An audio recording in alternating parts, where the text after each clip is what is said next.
Dalam konteks yang lebih luas, sejarah mencatat bahwa Ahmadiyah memberikan kontribusi yang istimewa dalam proses terbentuknya negara Indonesia. Ketika kemerdekaan Indonesia baru saja dikumandangkan, maka sebagai sebuah negara yang masih muda tentunya sangat memerlukan dukungan serta pengakuan dunia internasional. Maka atas hal itu, Ahmadiyah dengan sangat aktif mengkampanyekan kemerdekaan Indonesia ke berbagai belahan dunia melalui pusat misi-misi Ahmadiyah di seluruh dunia. Di Indonesia sendiri, tokoh-tokoh Ahmadiyah banyak menulis di surat kabar dan menyampaikan melalui radio internasional terkait pesan kemerdekaan yang baru saja diraih oleh bangsa Indonesia. Lebih dari itu, Khalifah Ahmadiyah yang kedua, Hazrat Mirza Bashiruddin Mahmud Ahmad radhiyallahu taala anhu, memberikan seruan kepada seluruh pemimpin dunia Islam agar mereka pun dengan serentak menyatakan sikap untuk mengakui berdirinya pemerintahan Republik Indonesia. Langkah ini pun kemudian diiringi dengan perintah istimewa kepada para Ahmadi di seluruh dunia agar melakukan puasa sunnah setiap hari Senin dan Kamis selama bulan September hingga Oktober. Selanjutnya berdoa kepada Allah Subhanahu wa Ta'ala untuk kejayaan Indonesia. Dan tentunya perintah ini dijalankan oleh para Ahmadi di Indonesia, termasuk diantaranya oleh Said Shah Muhammad Al-Jailani, seorang mubalik Ahmadiyah untuk Indonesia. Beliau sendiri berkat jasa-jasanya kemudian mendapatkan status kewarganegaraan Indonesia dari Bung Karno. Tokoh Ahmadiyah lainnya yang turut aktif dalam revolusi Indonesia adalah Raden Muhyiddin, yang pada saat itu menjabat sebagai Ketua Pengurus Besar Ahmadiyah Kadian.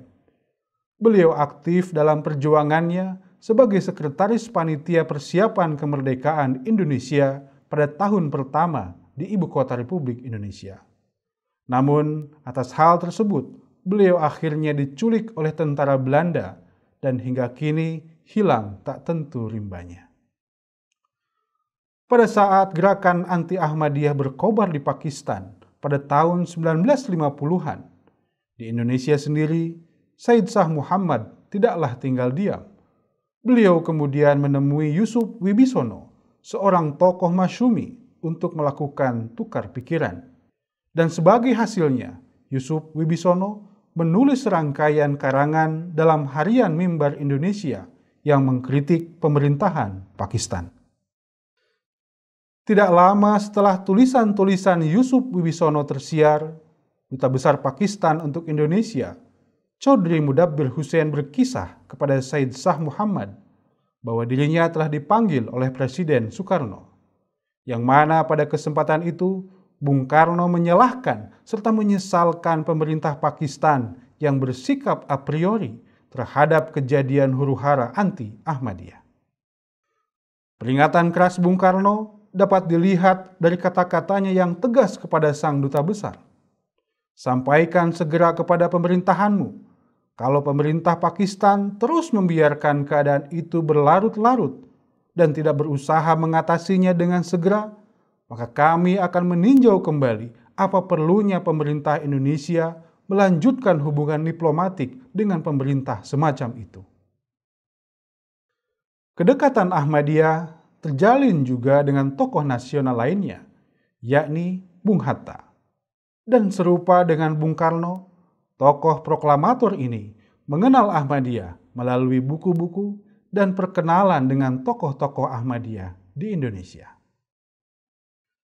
Selain itu, peran dan kontribusi dari Ahmadiyah lainnya nampak pada saat Departemen Agama Indonesia menyusun Al-Quran terjemahan di tahun 1965, yang mana di dalam bab pengantar Al-Qurannya telah dikutip tulisan dari buku berjudul Pengantar untuk Mempelajari Al-Quran, karya Hazrat Mirza Bashiruddin Mahmud Ahmad radhiyallahu ta'ala anhu, Khalifah Ahmadiyah yang kedua.